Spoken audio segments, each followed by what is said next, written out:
Et aujourd'hui, il est DJ et c'est notre invité à Sur le Corner en direct. Bienvenue, Claude Rajotte. Bonsoir, merci.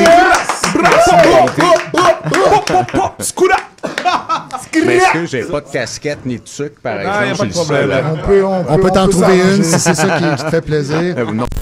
Puis comment elle aimait ça, Reine Malo? Elle était assez serrée. Hein? C'est la personne la plus sympathique au monde, mais je lui disais, écoute, mêle-toi pas de ma conversation. Elle souriait puis elle faisait oui, genre de la tête. C'est ça, mais elle voulait s'impliquer dans la conversation, c'est sûr et certain. Mais là, quand tu parles de gay bikers en acide, elle peut pas vraiment rembarquer dans la conversation. Là. Non. C'est-tu possible pour toi d'énumérer tous les styles que t'aimes ou genre t'en aimes juste trop? Non, il va falloir que je sois ici pendant très longtemps. Alors, je peux te dire plutôt de ce que j'haïs, par exemple. C'est exactement mon autre question. L'opéra, okay. Toutes les voix, ou à peu près. Donc, le rap, c'est bien dommage. Ça me fait crier par la tête. Moi, Eminem, là, je veux dire. Mais j'aime beaucoup la réalisation, le son, la production, par exemple. Fait que t'aimes ce que moi je fais sur un album de rap. Exactement, c'est extraordinaire.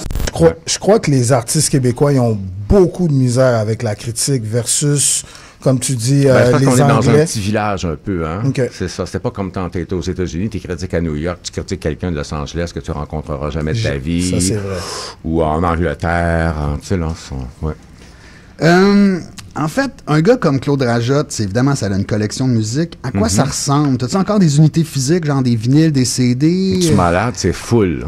Ah ouais, OK. Donne-nous des chiffres, là. 10 000. Non. 1 milliard. 15 000 CD à peu près, mais là, il y en a une méchante batch. Là, je me suis aperçu que j'avais du Linda Lemay, tu peux être sûr qu'ils vont disparaître. Est-ce que tu as encore des 8-tracks? Des quoi? Des 8-tracks? Non, ça, j'en ai jamais eu parce que le son était pourri, parce que quand on passait d'une track à l'autre, la toune fadait, puis après ça, ça remontait. C'est vraiment anti-coitus interruptus. C'est pas pour rien que ça existe plus, Billy. C'était pas exactement. Les gens s'étonnent que tu sois DJ, mais en fait, tu l'as tout le temps été. Exactement. Moi, je me suis toujours opéré dans toutes les stations de radio où j'ai travaillé dans ma vie. J'ai jamais eu d'opérateur, j'en ai jamais voulu, parce que pour moi, c'est important, la technique, le son, c'est comme je fais un tout. Là, donc, mixer des chansons beat-to-beat, c'est pas nouveau pour toi, là? Non, ni faire des mash-ups. Moi, je faisais ça en 1976, à C'est quoi, quand je mélangeais Steve Village, qui faisait une tune de George Harrison. Non, c'est-à-dire, je faisais It's All Too Much de George Harrison, puis j'ajoutais le solo de Steve Village par-dessus. Pas d'ordinateur. Non, ça, c'est avec les tables, les 3 tables tournantes. Ça prenait des skills. Peux-tu me nommer des groupes de rap québécois que tu connais, ou du moins peut-être que tu aimes plus que d'autres, ou on les a tous dit tantôt, peut-être? Ouais, je les avais tous dit tantôt.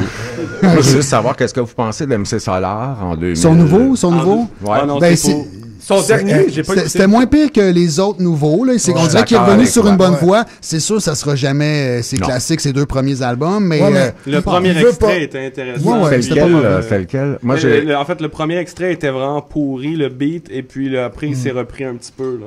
Selon moi. Là. Il essaie pas de faire ce qu'il faisait avant. Il revient vraiment avec une nouvelle sauce. Moi, j'apprécie. Je trouve que c'est quelque chose.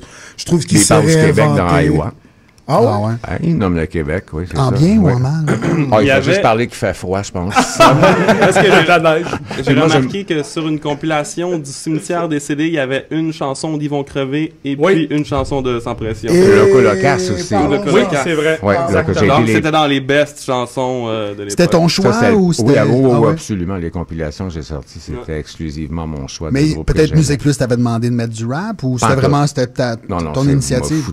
Mais c'était l'âge d'or du rap keb un peu là, de cette façon-là. Ça s'appelle du rap keb? Ouais.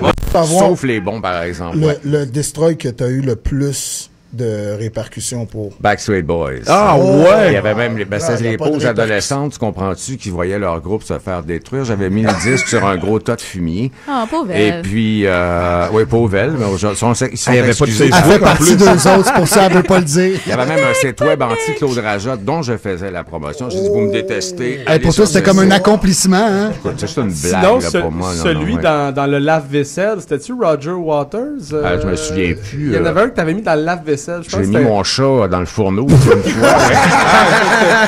Faisait pas de la bonne musique.